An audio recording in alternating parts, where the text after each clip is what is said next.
یکی بود یکی نه، غیر از خدا و حسین هیچ کس نبود. تولد همه آدمای روی زمین پر از رمز و راز، رمز و رازی که برای فهمیدنش باید خیلی فکر کرد. راز حسینم اینه که اونم مثل همه آدما معمولی بود، ولی مثل همه آدما معمولی نبود.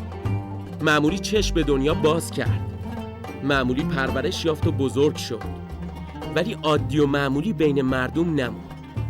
روز 3 محرم به دنیا آمد. اسمشم که من میخواستم بذارم مسعود که بخوره به اسم داوودمون.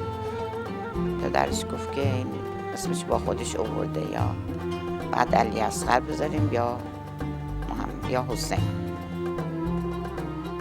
چون که اسم خود محمد تقیه، اسمش میخوام بذارم محمد حسین. از اون بچگیش که عقلش رسید فقط دوست داشت مدرسه بره، دوست داشت نماز بخونه، دوست داشت اذان بگه.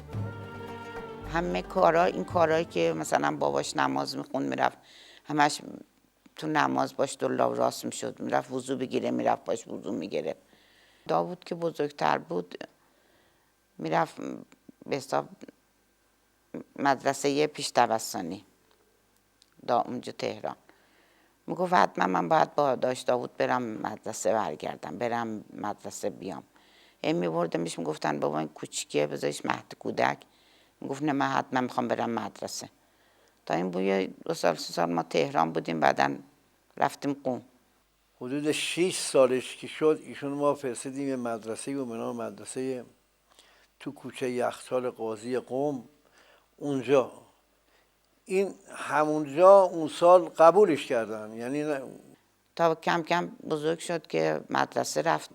اکثر نبودم منزل، شوفر بودم، بیابون کار میکردم، یه نون پیدا میکردیم از زن بچه‌مون بخوریم. در این حال ایشون با عالم بچگیش تمام کارهای منزل رو ایشون آماده میکرد و به مادرش کمک میکرد.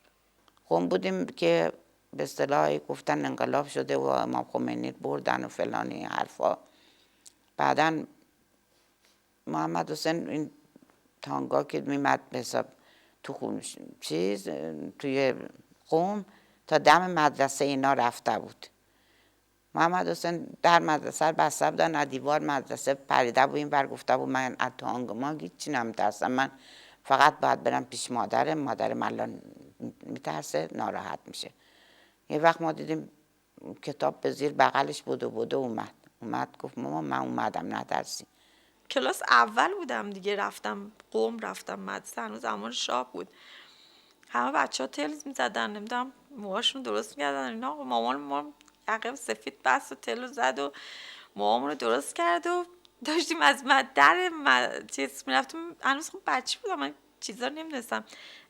در حیاط اومدم بریم رو، گفت به مامانم گفتش روسری سرش کن بفرستش بره. گفت حسین بچه ها همه دارن میرن چیکار بهش داری بزن. گفت روسری سرش کن بفرستش بره.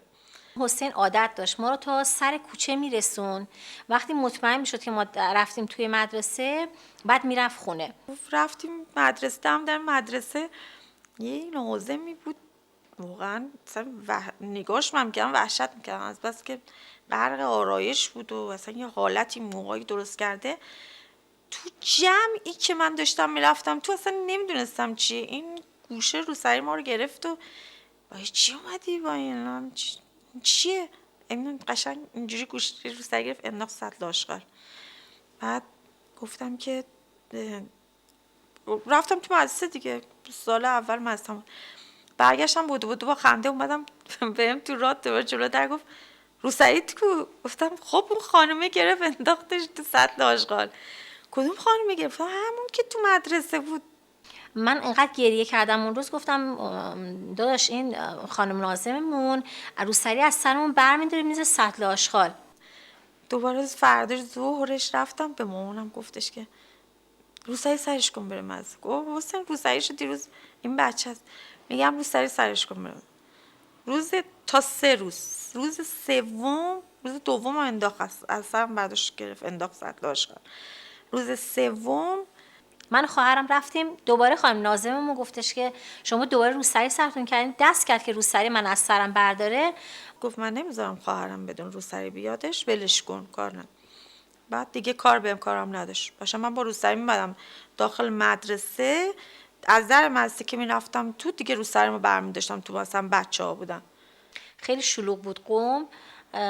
بعد نگران محمد حسین بودیم چون دیر کرده بود، خیلی نگران شده بودیم چون دیر اومدش منزل.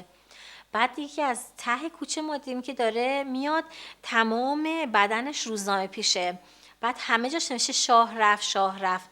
وقتی که دیدیم از اون ته کوچه داره میاد جلو، نگاه کردیم حسینه با حالت رقص کنان از اون ته کوچه میومد که اعلام کنه که شاه رفت.